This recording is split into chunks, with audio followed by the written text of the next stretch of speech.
chair, his patronizing smile never wavering. The other four executives nodded in agreement, their faces a unified wall of dismissal. My carefully prepared portfolio, documenting how I'd increased department productivity by 35% and secured our largest client ever, sat untouched at the center of the table. "But Richard was promoted to director last month," I said, keeping my voice steady despite the anger bubbling beneath my skin. "He's been here 3 years less than me." Richard brings a steadiness to his decision-making. Amelia, our HR director, chimed in. "He's demonstrated patience and prudence."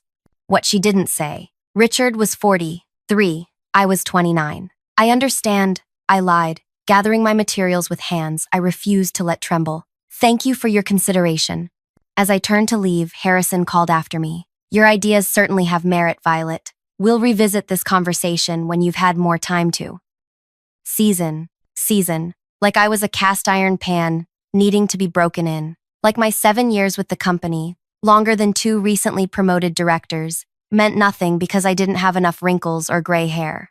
I closed the door behind me with a soft click, though every cell in my body wanted to slam it. In the empty hallway, I pressed my back against the wall and closed my eyes. The worst part wasn't the rejection, it was knowing I'd been right about why I'd be rejected before I even walked in.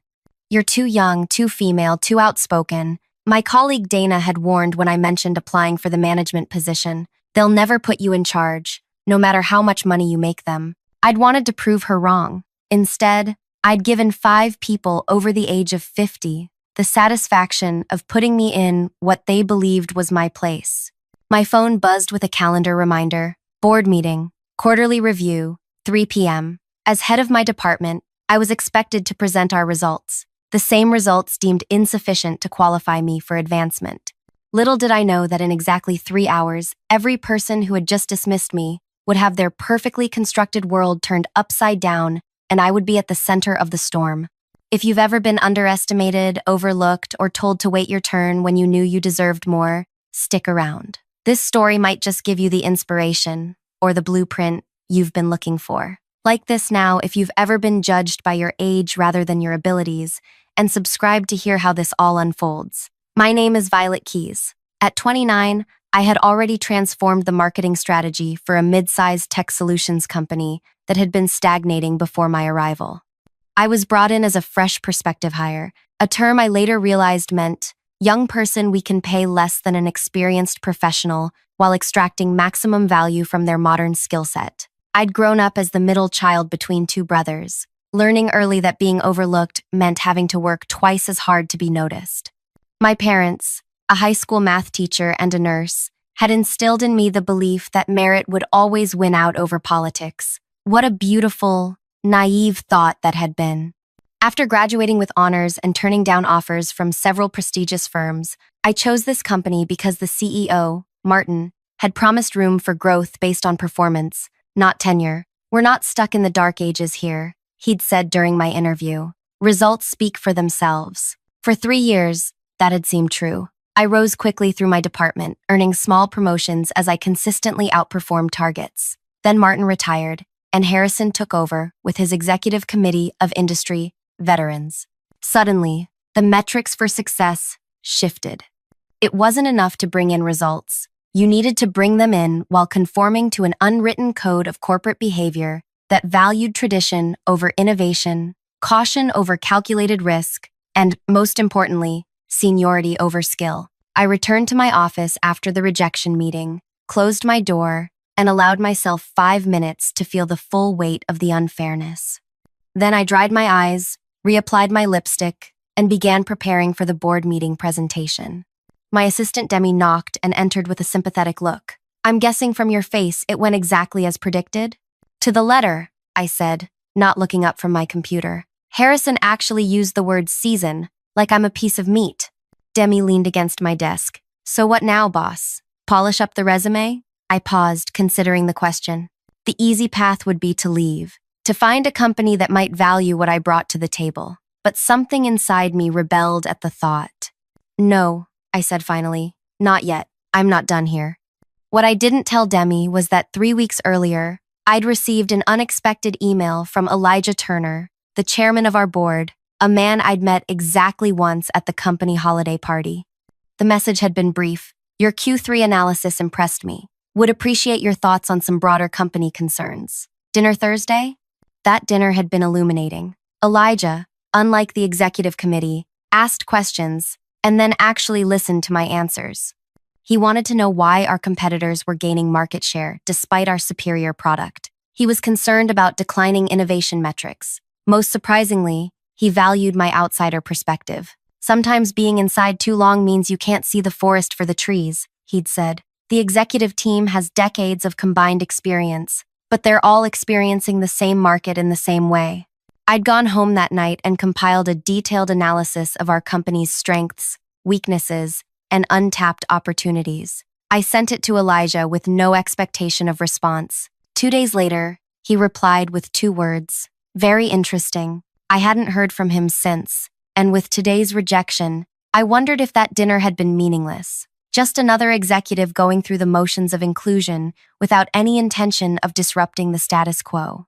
As I walked into the boardroom at precisely 2:55 p.m., I noticed something unusual. Instead of the standard quarterly attendance of just the board members and executive committee, there were several unfamiliar faces. 2 women and a man in impeccably tailored suits sat near Elijah, reviewing documents and speaking in hushed tones. Harrison approached them with the artificial warmth he reserved for people he wanted to impress. So glad you could join us today. I think you'll be pleased with our presentation. One of the women, sharp-eyed with silver hair cut in a precise bob, merely nodded and continued reviewing her papers. I took my assigned seat at the far end of the table, arranging my presentation materials while trying to appear confident despite the morning's humiliation. Amelia caught my eye and gave me what she probably thought was an encouraging smile. I returned it with one of equal insincerity. At exactly 3, Elijah called the meeting to order. Before we begin our standard quarterly review, I'd like to introduce some special guests. These are representatives from Monarch Investment Group, who have recently acquired a significant minority stake in our company. The room temperature seemed to drop several degrees. Harrison's smile froze on his face. None of the executive committee had been informed of this development, and that much was obvious from their expressions. In light of their investment, we've been discussing the company's strategic direction, Elijah continued smoothly. After careful consideration of our current market position and future challenges, the board has made some decisions I'd like to announce today. I glanced at my presentation notes, wondering if this meant I wouldn't need to present after all. Part of me was relieved, another part disappointed that I wouldn't have the chance to showcase my department's success. Our company stands at a crossroads, Elijah said, his voice grave. For 3 consecutive quarters, we've lost market share to more agile competitors. Our innovation pipeline has dried up, and despite having some of the most talented employees in the industry, we've failed to leverage their full potential.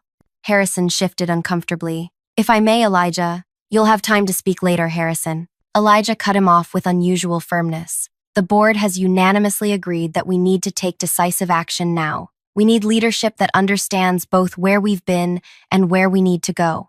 The silver-haired woman from Monarch nodded, her eyes sweeping across the room and lingering briefly on me. I had the unsettling feeling she knew exactly who I was.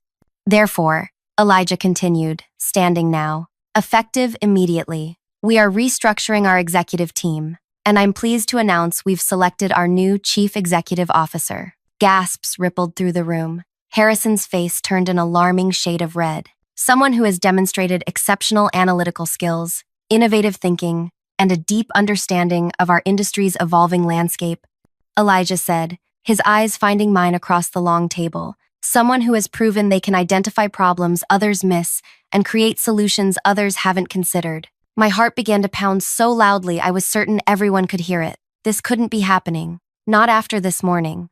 Not after years of being overlooked. Elijah smiled. I'd like to introduce everyone to our new CEO. All eyes followed his gesture toward the boardroom door as it swung open. The room collectively held its breath as the door opened. I expected to see some distinguished industry veteran, perhaps poached from a competitor. Instead, my colleague Parker stepped through, looking as confused as everyone else.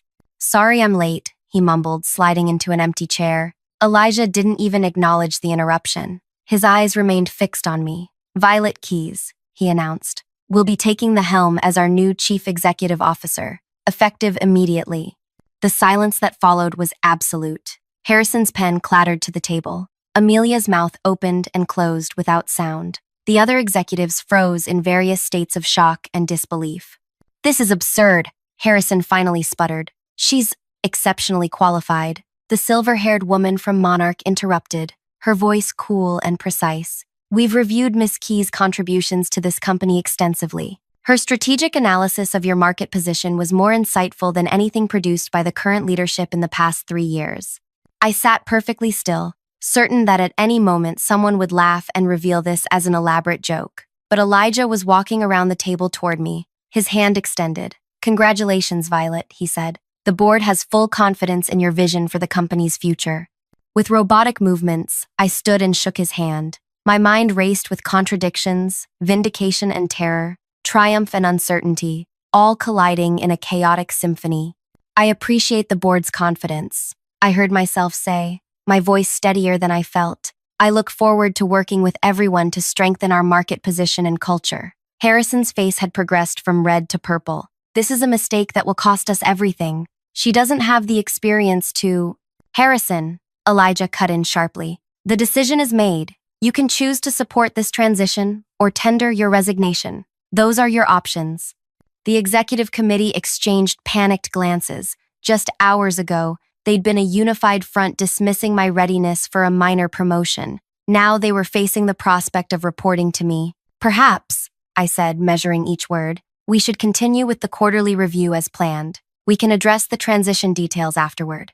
Elijah nodded approvingly. "Excellent suggestion. Harrison, you were scheduled to begin?" What followed was the most excruciating presentation I'd ever witnessed. Harrison stumbled through slides that suddenly seemed inadequate under the scrutiny of the Monarch investors. When questioned about declining margins in our enterprise division, he deflected to Amelia, who faltered through a response about market pressures beyond our control. When my turn came, I presented my department's results with the same thoroughness I'd always shown, neither gloating nor acknowledging the dramatic power shift that had occurred. The Monarch investors asked pointed questions which I answered directly, including admitting where we'd fallen short of my own expectations. "Refreshing," murmured the silver-haired woman, who I now knew was Gwen Phillips, Monarch's managing partner. As the meeting concluded, Elijah announced that my office would be relocated to the executive floor immediately. "Harrison, please ensure Violet has everything she needs for a smooth transition." Harrison nodded stiffly, his knuckles white against the leather portfolio he clutched. As people filed out, Gwen approached me. "Bold moves make people uncomfortable," she said quietly, "but companies that resist necessary change become case studies in business school failures. We're betting you're the right kind of bold." After everyone left, I remained alone in the boardroom, trying to process the seismic shift in my reality. This morning, I'd been deemed too inexperienced for middle management. Now I was CEO of a company with over 300 employees and millions in revenue. My phone buzzed with a text from Demi. "What is happening, HR? Just announced your CEO? Is this real?" Before I could respond, the door opened and Harrison entered. Gone was the patronizing smile, replaced by barely contained fury. "I hope you're satisfied," he said, closing the door behind him. "Whatever game you played to manipulate Elijah and the board." "I didn't play any game," I interrupted. "I simply shared my analysis when asked. The board made their decision." "Do you honestly believe you're qualified to run this company?" His voice dripped with disdain. "You may have impressed them with some flashy presentations, but you have no idea what real leadership entails." I met his gaze steadily. "Perhaps not, but I'm eager to learn." "Learn?" He laughed bitterly. "This isn't an internship, Violet. People's livelihoods depend on this company's success. When you inevitably fail, it's not just your career that suffers." His words struck a nerve, voicing my own deepest fears. What if I wasn't ready? What if the board had made a terrible mistake? "The executive team won't support you," he continued. "They know this is a mistake. You'll be isolated, second-guessed at every turn." "Including by you?" I asked. Harrison's expression hardened. "I've given 20 years to this company. I won't watch it be destroyed by a diversity hire designed to please investors." The insult landed like a slap. Before I could respond, he placed a USB drive on the table. "The transition files you'll need, passwords, accounts, active negotiations." He turned to leave, then paused at the door. "1 quarter, that's how long you have before the board realizes their mistake. I'll be waiting. After he left, I sank into the chair, the initial shock giving way to the enormity of what lay ahead. Harrison was right about one thing. I would face resistance from every angle. The executive team would be looking for any mistake, any sign of weakness. The board would be watching for immediate results. The employees would be confused and uncertain. And beneath it all, a question nagged at me. Why had Elijah and the board really chosen me? Was it truly based on merit, or was I being set up as a scapegoat for deeper problems? My phone buzzed again with messages from confused colleagues, but I ignored them. Instead, I picked up the USB drive Harrison had left, turning it over in my palm. My future, and the company's might, very well depend on what was contained in these files. The next morning, I arrived at 6, 2 hours before the office typically stirred to life. A security guard I'd never seen before nodded respectfully as I approached the executive elevator I'd never been authorized to use. "Congratulations on the promotion, Miss Keys," he said, swiping his card to grant me access. "Thank you." I paused, searching for a name tag. "Ben," he supplied. "Been here 15 years. Good to see some new blood upstairs." The executive floor was eerily quiet, the plush carpet absorbing my footsteps as I navigated toward the corner office that had been Harrison's yesterday and was supposedly mine today. The door was unlocked, but the room was stripped bare. No personal items, no photos, no books, just empty shelves and a mahogany desk with a single folder centered on its polished surface. Inside the folder was a handwritten note. "The king is dead. Long live the queen. Don't get comfortable. H." I crumpled the note and tossed it in the trash, then spent the next hour connecting my laptop and reviewing the files Harrison had provided. Most seemed straightforward: budgets, projections, client contracts, but several key files were corrupted or password protected with credentials he hadn't shared. At 8:30, my new executive assistant knocked and entered. She was older than me, by at least 20 years, with a perfectly maintained appearance that suggested nothing ever escaped her notice. "Ms. Keys, I'm Nora. I've been executive assistant to the CEO for the past 17 years. Through 3 different CEOs, from what I understand," I said, extending my hand. "I'm looking forward to working with you, Nora." She shook my hand with professional courtesy, but her expression remained neutral. "You have a full calendar today. The executive committee expects to meet with you at 9. Following that, you have calls with our top 3 clients, who are concerned about the leadership change. HR needs your signature on several documents, and Elijah Turner requested lunch." "Thank you. Could you add one more meeting? I'd like to gather all department heads at 4. Nora made a note. "Of course. Will there be anything else?" "Yes. Could you find out who changed the locks on the file cabinets in this office overnight?" Her expression didn't change. "I believe Harrison had concerns about sensitive information. I can request new keys if you'd like." "Please do. And Nora, I understand your loyalty to Harrison. He was your boss for a long time. But I need to know, will that loyalty be a problem for our working relationship?" For the first time, a flicker of something, respect, perhaps, crossed her face. "I'm loyal to this company, Miss Keys. My job is to support the CEO in doing what's best for the organization. Currently, that's you." As she turned to leave, I called after her. "One more thing. Could you please ask Demi from my old department to come up? I'll need her help today." At precisely 9 o'clock, I entered the executive conference room, where the same people who had denied my promotion 24 hours earlier now waited in uncomfortable silence. Harrison was noticeably absent. "Good morning," I said, taking the seat at the head of the table.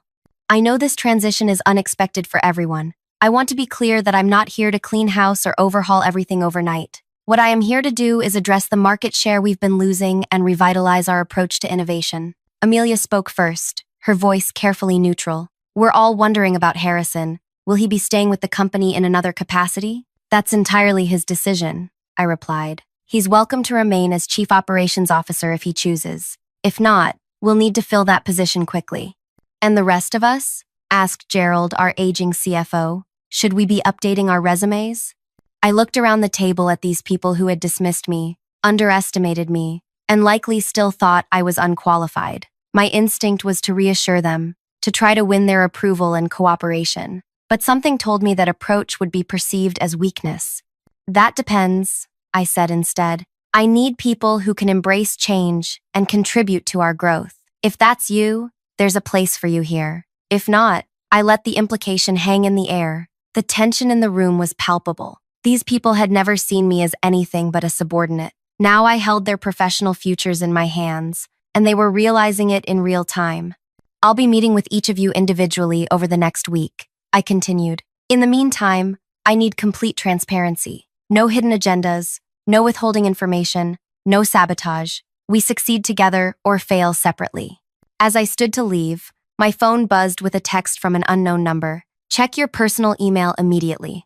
You need to see what Harrison didn't want you to find. A friend. I excused myself quickly, citing another meeting. Back in my office, I opened my personal email on my phone rather than the company network. The message had no subject line and came from an anonymous address. The body contained only a link to a secure file sharing service and a password. My finger hovered over the link. This could be anything: a trap, malware, or legitimate information. Who would risk reaching out to me this way? On my first day, I made a decision and clicked, entering the password. The screen filled with documents, hundreds of them, financial reports, email chains, meeting minutes spanning back 3 years. As I scrolled through, a pattern emerged that made my stomach tighten. These weren't random files. They told a very specific story, one of deliberate mismanagement, suppressed innovation, and something far more troubling.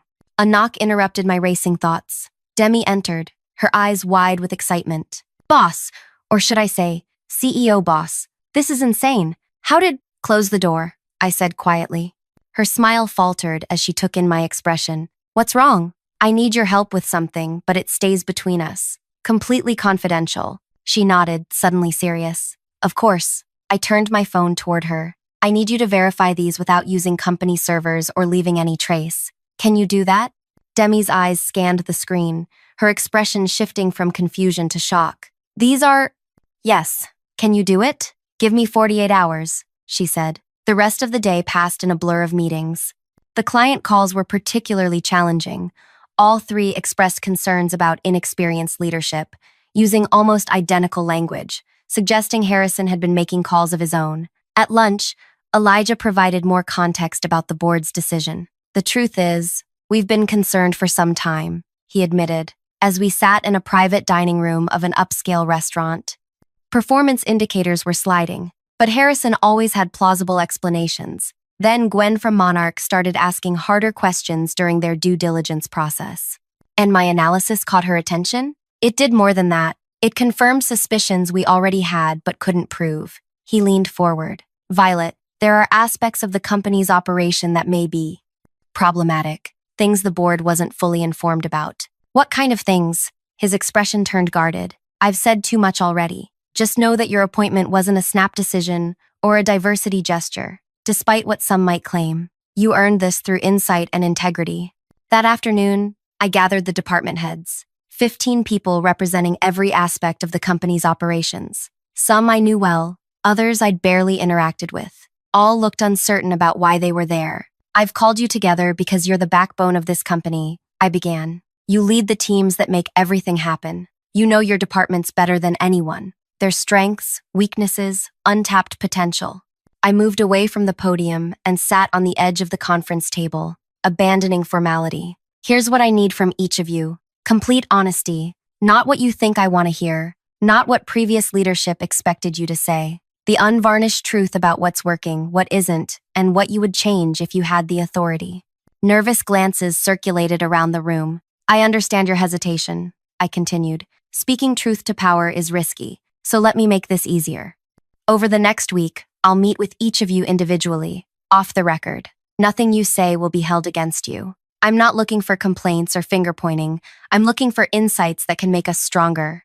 Teresa, the head of engineering, and one of the few who had always treated me as an equal, spoke up. And if those insights implicate current leadership decisions, then that's what I need to hear most, I replied. We can't fix what we won't acknowledge. As they filed out, I noticed two distinct groups forming, those energized by the possibility of change and those resistant to it. The battle lines were being drawn. The next morning, Nora informed me that Harrison had taken a personal leave of absence, rather than resigning outright. The executive committee appeared equally divided between relief and concern at this news.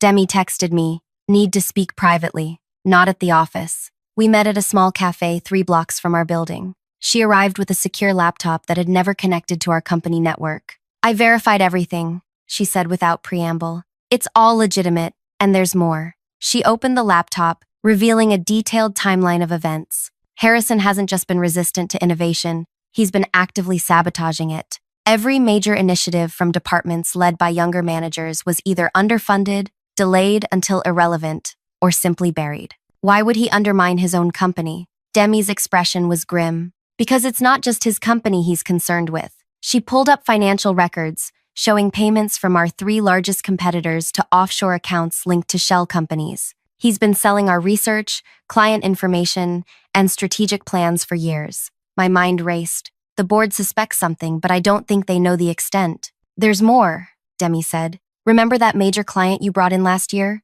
The one Harrison insisted on taking lead on after you did all the groundwork? I nodded, the memory still stinging. He's been systematically overcharging them while delivering less than contracted services. They're being audited next month, and when they discover the discrepancies, they'll sue us into oblivion, I finished. But who sent these files? Who would have access to all this information?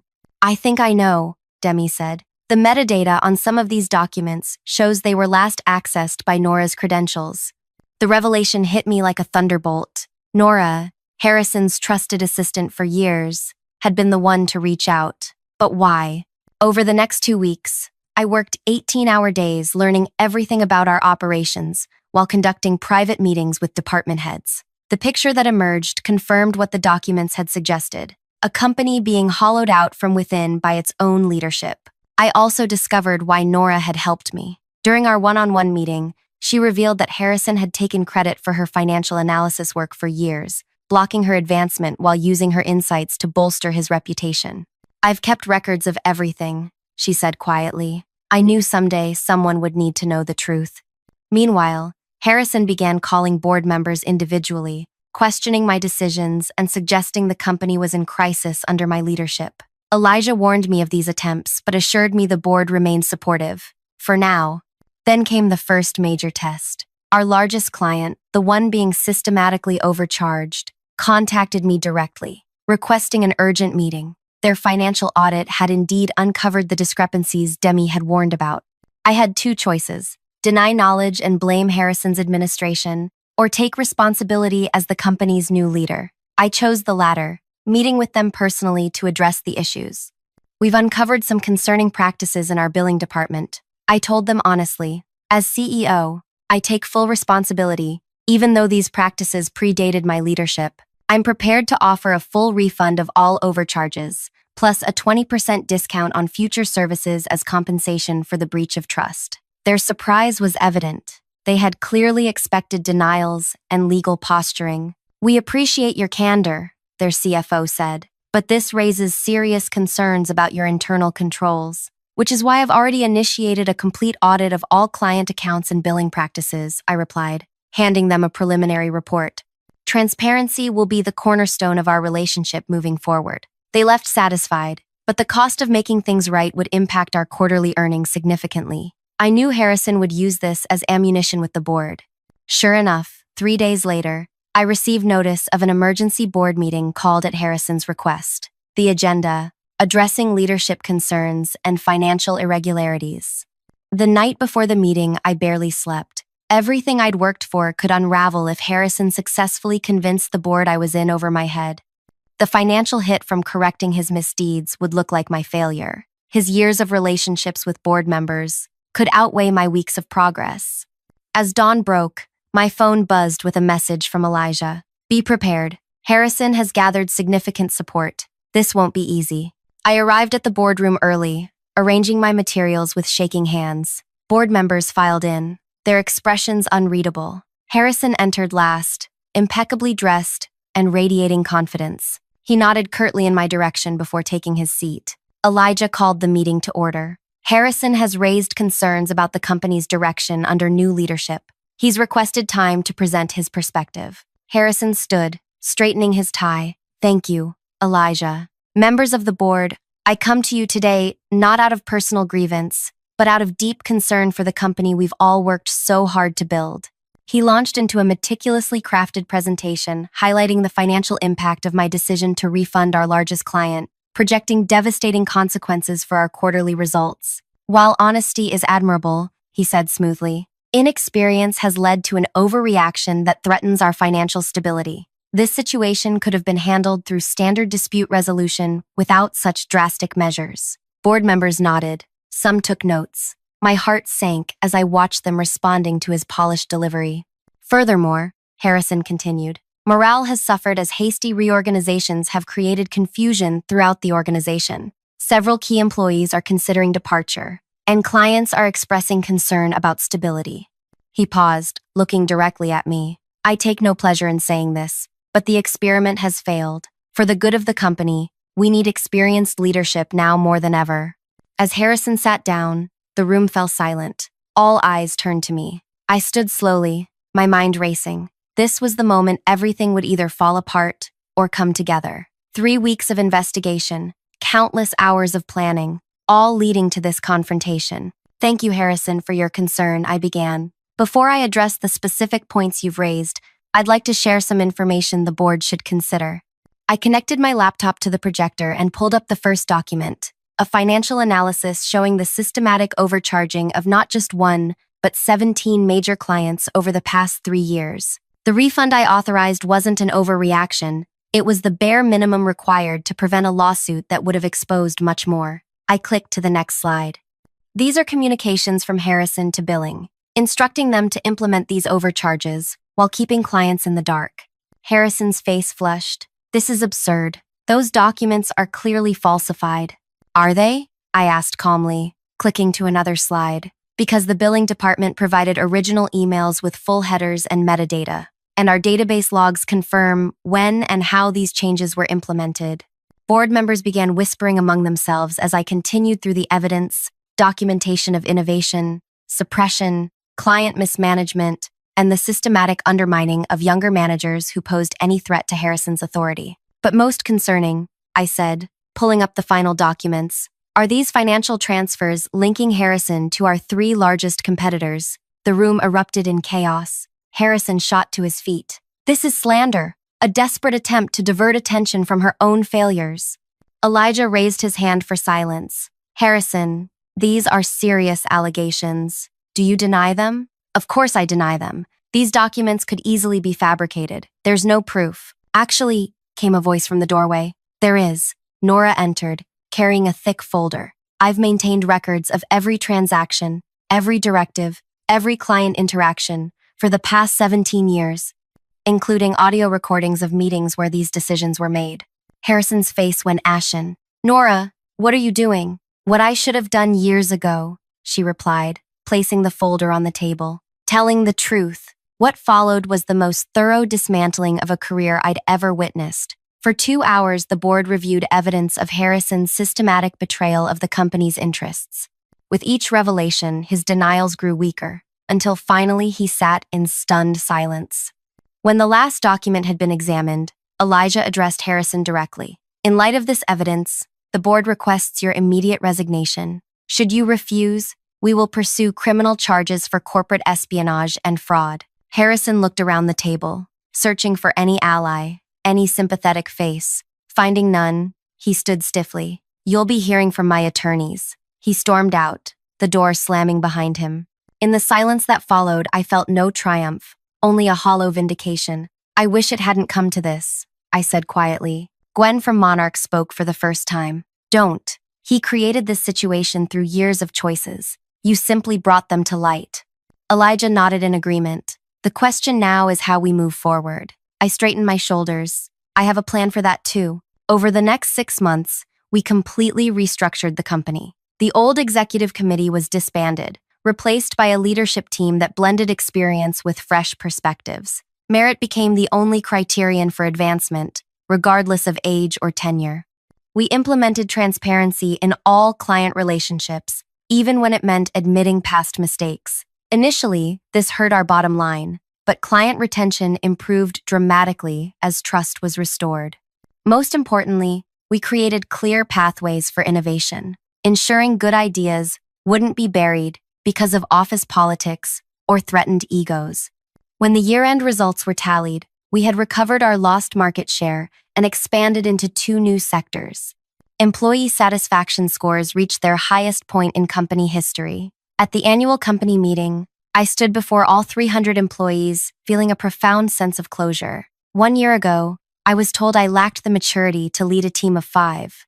Today, we've proven that leadership isn't about age or time served. It's about vision, integrity, and the courage to challenge broken systems.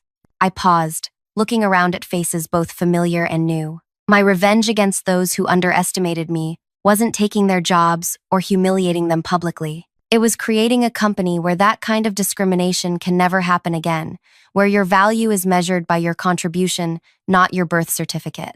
The applause that followed wasn't for me. It was for the transformation we'd achieved together. As I stepped away from the podium, Nora handed me a note. Harrison took a position with our smallest competitor. They've lost 30% of their value since he started. I smiled, folding the note into my pocket. The best revenge wasn't just succeeding, it was changing the game so completely that those who tried to hold you back became irrelevant to your story.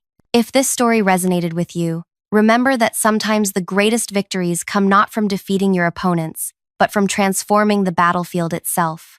Like and subscribe if you've ever been underestimated and found a way to prove your worth not through words, but through actions that speak louder than any argument could. And share your own story in the comments. How did you turn rejection into your greatest opportunity?